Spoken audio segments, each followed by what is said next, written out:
On est le dernier lundi de l'année, on est le 25 dans le mois d'Elul, et comme vous le savez très bien, Adam Arishon, Adam en français, il a été né quand? Rosh Hashanah. Alors 6 jours avant, aujourd'hui c'est le premier jour de la création du monde, selon une avis dans le Talmud.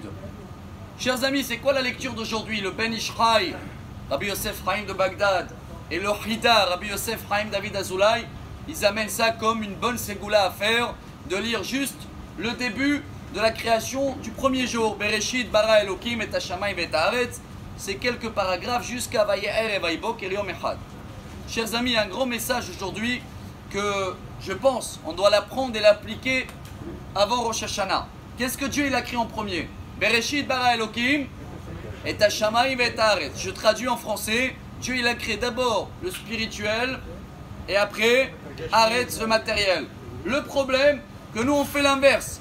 Et quand on fait l'inverse, la Torah dans Parashat Bereshit elle dit Vatishahet Haaretz lifnei Elokim Vatimale Haaretz Hamas. Je traduis mot à mot selon l'explication chassidique. Quand on fait passer le matériel, la terre, avant le ciel, le spirituel, Vatimale Haaretz Hamas. Là, il peut avoir des problèmes. Chers amis, on va lire Rosh Hashanah, la Haftara avec l'histoire de Hannah. Tout le monde connaît l'histoire de Hannah, qu'elle est restée 19 ans sans avoir des enfants.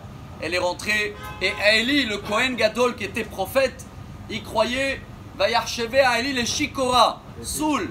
Mais comment il peut croire qu'elle est saoul quoi? On voit quelqu'un qui est saoul ou il n'est pas saoul. Alors une des explications très beau, c'est que ça veut dire quoi saoul? Saoul c'est quelqu'un qui vient demander que pour lui, ça l'intéresse tout autour de 120 lui. Rosh Hashanah, il dit le Zohar HaKadosh. Chacun qui demande Dieu, j'ai besoin, je veux, parnassa, réussite, ça veut dire du matériel,